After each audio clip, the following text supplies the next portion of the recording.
Hello children, today once again we are going to start with yet another chapter. In an environment there are two types of factors, that is abiotic and biotic. Abiotic means non-living things which includes air, water, soil, etc. And biotic means living things which includes plants and animals.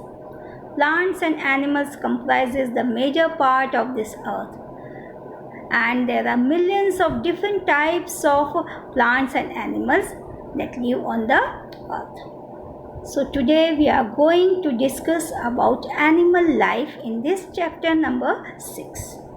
As there are different types of animals, there are different ways of their life, different type of habitat, different type of eating habits, different type of breathing system, different type of movement, etc. So let us begin with habitat. As there are millions of different types of animals that live on the earth, there are such a variety that there are very tiny, some are very tiny that cannot be seen by naked eyes, while some are very huge.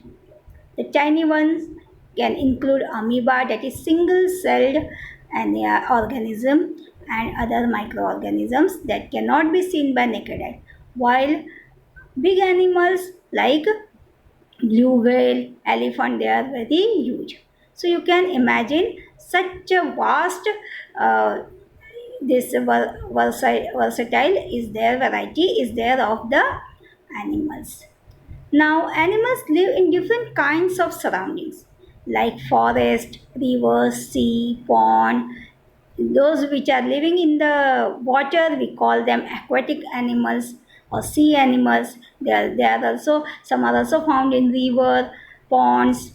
Some animals also live in the deserts or on the mountains, snow-covered areas, in cold region, also in the air, and some animals even live in our homes.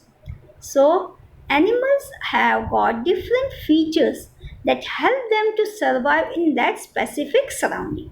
Like the aquatic animals will survive in the water only, right?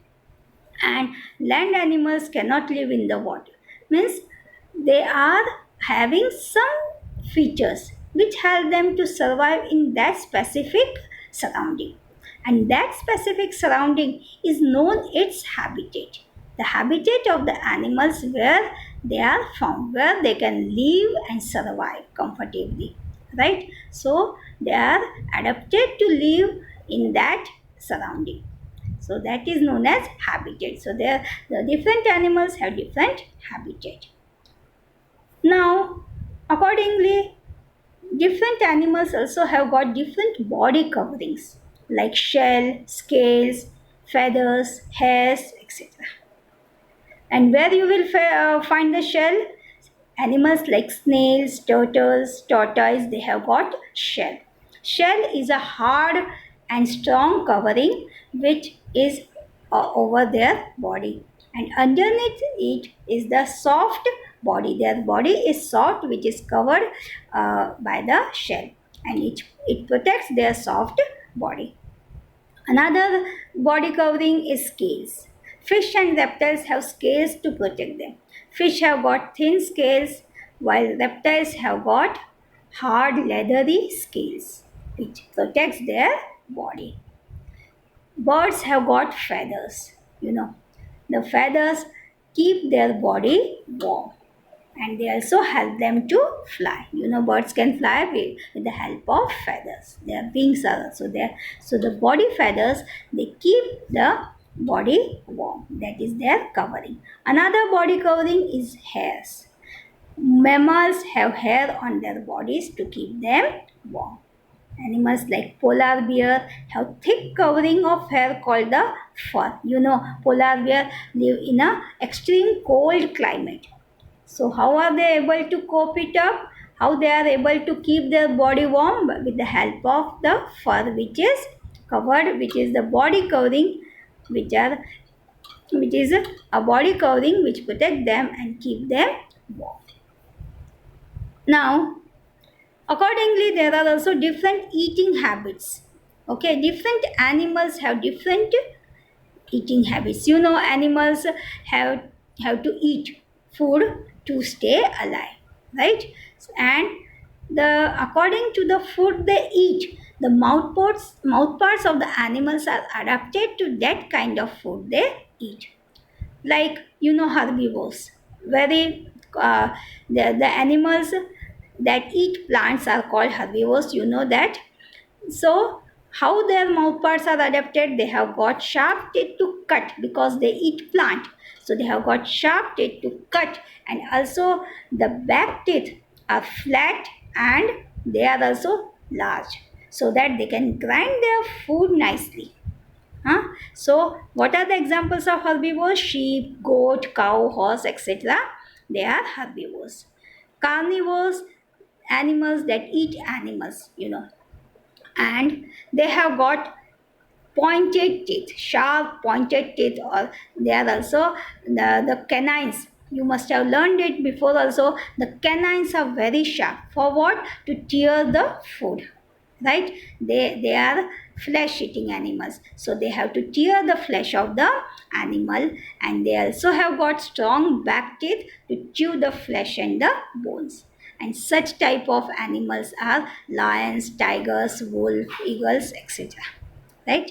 Another animals are those that they who eat both plants and animals, and they are called as omnivores. Omnivores includes ducks, fowls, humans, bears, right? They eat both plants and animals. See here, I'll show you some pictures. See, herbivorous animals, the pictures are there. They have sharp teeth to cut or bite the plants, and large flat back teeth to grind the food. I have just told you, and see the example. Goat is there, and a zebra, cow. Another examples are shown here are of omnivorous animals, duck, bears, etc., who eat both plants and animals. Here are the pictures of carnivorous animals. Sharp pointed front teeth to tear the food, to tear the flesh of the animals. See here, the pictures are shown of the eagles and owls. They have got sharp claws also. You know why claws? To catch the animals. Whatever prey they find, they catch it with their strong claws so that they cannot escape, and then they're hooked with the help of the hooked beaks.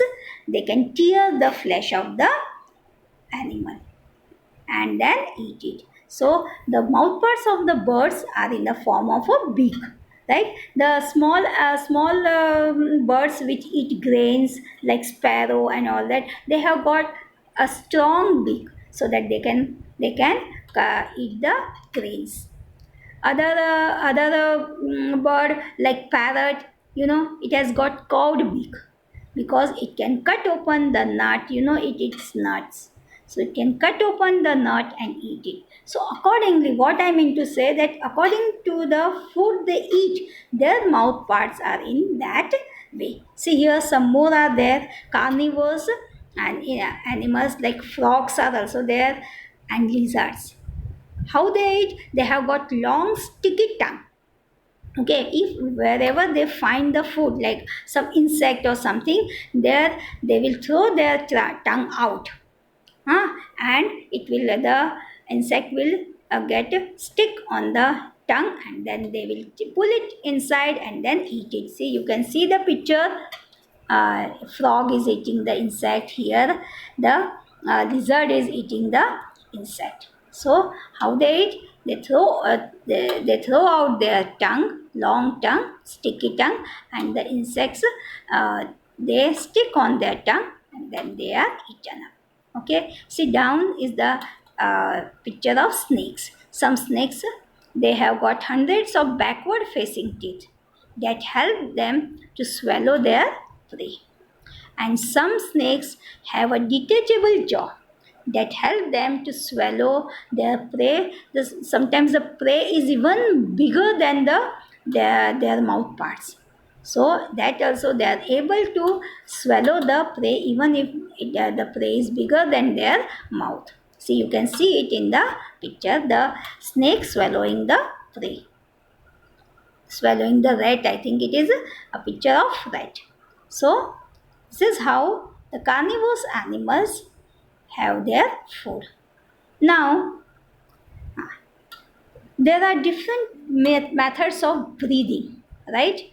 So as you know, all living things, in order to stay alive, animals also have to breathe, right? And they breathe oxygen continuously. We do the breathing as long as we are alive. Animals have to breathe. Now there are two parts of breathing. Two parts means there are two processes that take place in breathing. What is it? That we take in oxygen, or we take in the air which is rich in oxygen, and we also give out the air which is rich in carbon dioxide. Means when we take in the air, that is known as inhalation, and then we release the uh, we breathe out, we release the air that is rich in carbon dioxide. So there are two processes. So taking in of the air is known as inhalation, taking out, breathing out of the air is known as exhalation. So we take in oxygen from the inhaled air is used to release the energy from the food, and carbon dioxide is breathed out. Now some animals breathe through lungs, like mammals and birds. Some animals breathe through moist skin, like earthworm and frog. You know, frog can live on land also and in water also. So whenever it is on land, it breathes through lungs. Whenever it is in the water, it breathes through its moist skin. Some animals breathe through body holes. They are known as spiracles, and the example is insects. And some animals breathe through gills, like fish, tadpole, which live in the water. Now I will show you how the animals breathe through lungs. This is the picture of human respiratory system. You can say the lungs are shown. So mammals, birds and reptiles breathe through their lungs. Now they have got two lungs. You can see here this and these two are the lungs, which are connected to this windpipe. You can say this blue color is a windpipe which is connecting both the lungs. Now they are when you breathe in, the air is taken in through the openings of the nose. Those are known as nostrils. So when you breathe in, the air from the nostrils comes in this windpipe and goes into the lungs. The nostrils has also got small hairs, fine small hairs, which trap any dust particles, water, if they go in our nostrils with the air. So they trap them, and only the air is uh, allowed to go in from the windpipe, and the air goes into the lungs. As the air goes into the lungs expands. The lung expands because the lungs are full of the air, and you can see this yellow orange color down, that is diaphragm. As the lung expands, the uh, diaphragm contracts, and then the exchange of gases take place. Exchange of gases means the oxygen which is there in the inhaled air is taken in, and the carbon dioxide which is produced into the body is given out. So then when oxygen gets mixed into the blood, the lungs contracts, and diaphragm relaxes, and then we breathe out. So when we breathe out, the lungs contracts, and we breathe out the carbon dioxide rich air which is produced in the body. You can see in the picture, this picture, left hand side picture is the picture of inhalation. Okay, the lungs are seen full, filled with the air, and here the somewhat lungs are a contracted type. And see, this is the, here you can see here Wait. Here you can see the lungs are contracted and the through the nostrils again the uh, air is exhaled out. So this is how the whole process of breathing takes place. Right? I hope you understood this. There is some more to this topic, but today I will stop here. You revise it, and next period we will continue from the breathing. So thank you.